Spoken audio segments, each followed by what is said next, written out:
First up, let's unpack the Valley. Their lives are definitely intertwined, lots of feuds, friendships, and some very, very public financial fights. Right. And Kristen Doute has been incredibly candid, hasn't she? Oh, yeah. About her current stance with Janet Caperna. She says they're still in the same place after the reunion. Even after Janet's apology, which Kristen apparently called a whore apology. Ouch. Yeah, it doesn't sound like it landed well. It really seems like there's a lot more bubbling under the surface there. Absolutely. And what's really interesting is Kristen's reflection on the reunion itself. What did she say? Well, she admitted that after seeing more of the after-show content, her whole perspective kind of shifted, made her realize things she would have said differently, or maybe things she'd take back. That's fascinating. It shows how watching it back, maybe with audience reactions, can change how even they remember it. Totally. It turns their own experience into something. Well, something kind of manufactured, maybe. For them and for us watching. That makes sense. And Kristen's frustration, it clearly runs depth. She's questioning if she ever really knew Janet or if Janet's just changed somehow. She didn't hold back, did she? Calling her attention-seeking, accusing her of slander and defamation. And then she compared her to Stassi and Lala from Vanderpump Rules. Said Janet's trying to be people that I was friends with. Oof. And finished by calling her a fake a-hole. Wow. Is that kind of public blasting like typical when these reality TV friendships blow up? It's almost part of the deal, isn't it? Huh? When your friendship plays out on camera, the breakup becomes another storyline. These attacks, they kind of reinforce their character or their side in the drama. So no quiet splits. Rarely. Everything's potentially content. Okay, speaking of unraveling relationships, Brittany Cartwright and Jax Taylor, that divorce saga is still going. And the reunion revelations were, pretty intense. Messy is one word for it. Brittany talked about alleged aggressive incidents, claimed Jax threw a coffee table, hit her knee. Threw bar stools, too, she said. And even threw her into the rose bushes. Yeah. And she claims she has Ring camera footage of it, which Jax denies, of course. Of course. It paints a really grim picture, though. Seems like things were bad for a while. Truly. And it wasn't just physical stuff. Brittany said Jax degraded me, put me down, body shamed me constantly. Right, the tree trunk comment specifically, after she'd had their son cruise. That's rough. And importantly, other castmates, Jasmine Good and Zack Wickham, backed her up on that specific claim. Which adds weight, definitely. Though Jax denies those instances, too. It's that classic reality TV split pattern, isn't it? Accusation, denial, playing out publicly. Every little slight becomes a potential storyline, like the Julian Sensley fling. Ah, right. Brittany's explanation was that Julian gave her attention, made her feel sexy, when Jax apparently made her lose her sparkle. Even with Jax claiming Julian was seeing other people, it really highlights that search for validation when things go sour. Do we see that a lot, these sort of rebound flings popping up when a star feels diminished on screen? Oh, absolutely. It's almost like a coping mechanism played out for the cameras sometimes. A cry for help, maybe. And now the custody battle over Cruz is another layer. Yeah, very public. Brittany has full custody currently. And Jax's visitation Wednesdays, every other weekend, she says it's contingent on him passing drug tests. She also voiced concerns about his sporadic attitude, even brought up alleged steroid use. Which he denies. But it adds another layer of drama and, frankly, concern. And the money angle. Brittany claims Jax admitted he was dragging out the divorce in case he needed alimony from her. Wow. If true, that really lays bare how transactional these relationships can become, where drama equals financial strategy. It's a stark example, yeah, how personal lives and the paycheck get completely tangled. Which makes Jax losing his spot on the show a massive disruption, not just career-wise. Kristen Doute's reaction to his exit was interesting. She was stoked, apparently. Yeah, she said it's the best thing for him and for the show. Said she just can't do another season of Jax, like round 12. Round 12. It shows her perspective on his maybe lack of change. She thinks losing the job was the only thing that would rip the rug out from underneath him.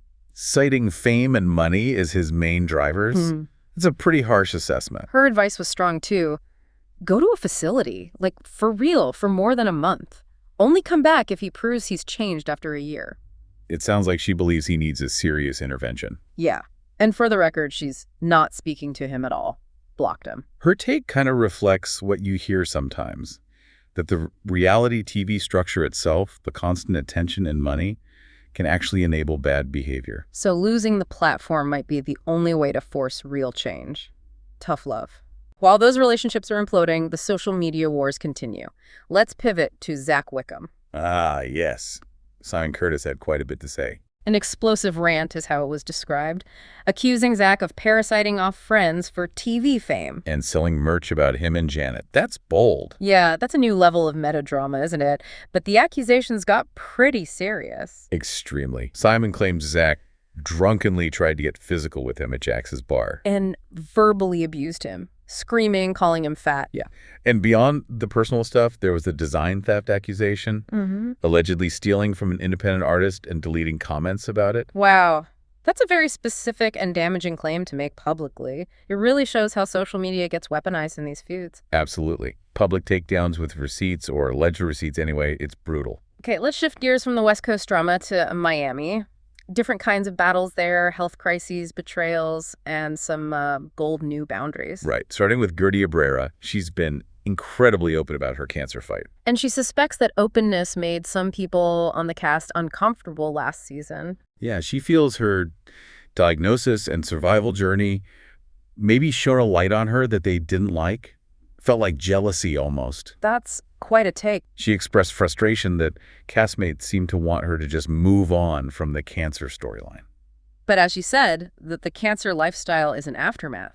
It doesn't just end when filming wraps. Such a powerful point about living with a serious illness. It's not a plot point you can just wrap up. And she pushed back hard against any idea she was weaponizing it. Pointed out she was on TV before the diagnosis. Right. Explained her bald head was because of hot flashes, not for attention. And then she dropped that little hint about Nicole Martin. No longer here for a reason. Ooh. Subtle shade suggesting a connection between cast dynamics and exits. Guidice is clearly not playing this season. No, she declared it's Guidice 2.0, one with boundaries who won't let others control her story. And she's taking action. Mentioned Julia Lemigova is doing a lot this season. Hinted at drama with Stephanie Shojaee. And the text messages. She actually displayed Julia's texts at her own event. Yeah. At her celebration of life event, apparently, to show the truth because conversations weren't working. That is a classic housewives move, bringing the receipts. But also shows how desperate she must feel to get her side out there. It's definitely about reclaiming that narrative, whatever it takes. Okay, another Miami story. Alexia Nepola's divorce from Todd. Yeah, that's ongoing. She said they're currently no contact, needs peace, distance, clarity. And finding it hard, watching the show back, reliving it all, that must be incredibly difficult having painful moments immortalized like that. It really highlights the emotional toll, doesn't it? Re-experiencing trauma for entertainment. She also admitted something quite vulnerable, that she continued to hook up with Todd after the split. For love and closure, she said, but then realized she had to give herself closure. That's quite relatable, actually. And she's actively fighting Todd's alleged narrative that the show, RHOM, ruined their marriage. Right. She said she won't let him get away with that narrative. It's common for partners to blame the show, but she's not having it. Interesting. She also expressed some regret about the whole Julia versus Guerdy situation, specifically the water toss. Said she wished she'd done more, stood up for Guerdy, acknowledged it, crossed the line. And she drew that stark contrast between her life caring for her son Frankie with his disabilities versus castmates who just wake up in the morning and does glam. It's a reminder of the very different realities behind the facade. Absolutely. And her thoughts on love. Still loves Todd, but open to finding it again, though maybe not marriage. Understandable after 3 husbands, as she put it, a pragmatic view on a very public love life. Okay, let's talk about the next generation. The Giudice legacy, specifically Giudice on Next Gen NYC. Right. Teresa's daughter stepping into her own spotlight. Postseason, she said she's in a good standing with Riley Burris, Condi's daughter. But not as close to Charlie Zakur, who apparently left the group chat. Classic post-show drama. Yeah, she tried to invite him to AC, but he declined. Shows how those show friendships can fizzle out fast. What's really interesting is Gia's self-reflection on how she came across. She felt she was harsh, aggressive. Yeah, and recognized she needs to shift out of that mom mode she developed on RHONJ. Yeah. Wants to be more of a friend. That makes sense.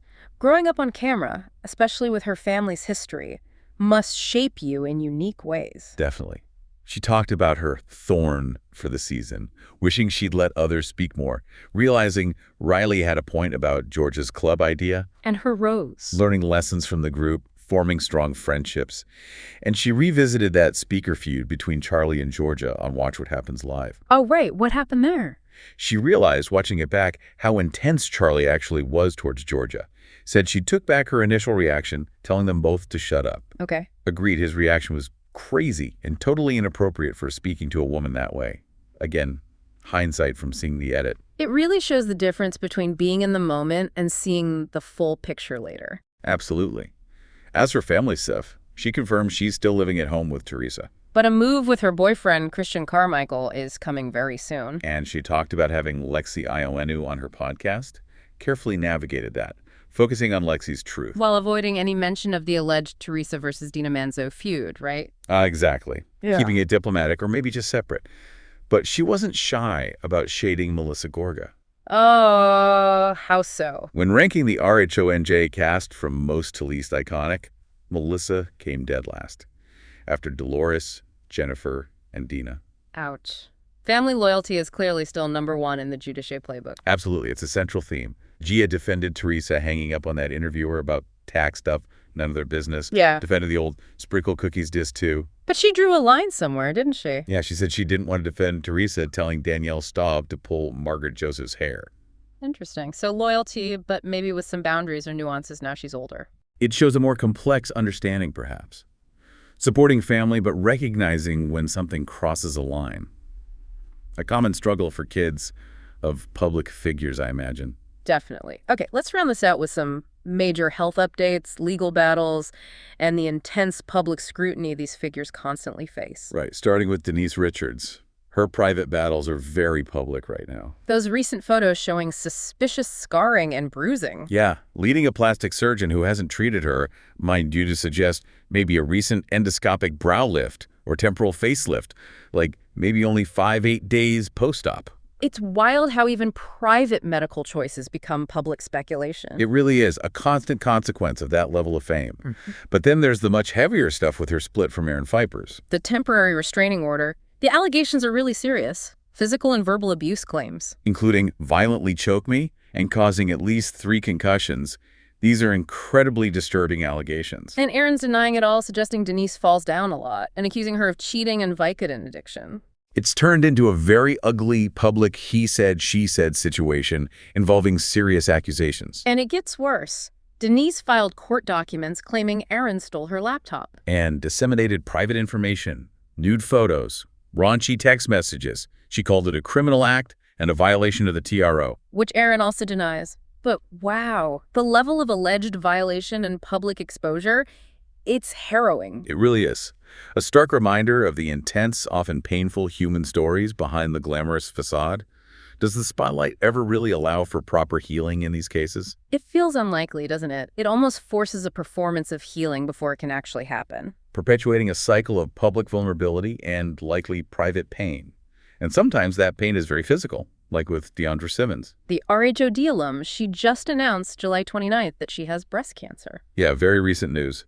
And she revealed she's the 3rd woman on her mother's side of the family to be diagnosed. She's been incredibly open about the upcoming procedures, too. Seed localization, lymph sentinel procedure. Lymph node scintigraphy. She's laying it all out there. Her mindset seems so determined, wants to be a breast cancer survivor, share her story, got strong support from her husband Jeremy and her mom Dee. It's incredibly courageous to share such a personal health battle so publicly. It really is. It adds such a vital human element, turning her struggle into potential awareness or inspiration for others. Definitely. And finally, on the legal front, Kenya Moore's hair spa. Right, the landlord is suing her company, Moore Vision Media, for back rent. Almost $30,000 in past due rent and operating expenses, reportedly. But Kenya's fighting back. Oh, yeah. She filed a countersuit demanding over $89,000 from the landlord. Claims breach of contract, legal fees. It's moved up to Superior Court now. And it revolves around a TIA dispute, tenant improvement allowance. Exactly. She says the landlord owes her over $79,000 for building out a 2nd floor and hasn't paid it. Her stance is basically, if I'm not paying rent and they're not paying me the TIA, we're at an impasse. A classic business dispute, really, but played out with a reality TV star, so it gets headlines. Precisely. Shows how even regular business dealings get amplified and entangled when you live your life on camera. Wow. Okay, that was quite the deep dive today. We've really seen how these reality TV lives are this constant negotiation, right? between the public persona and some intensely personal struggles. Absolutely.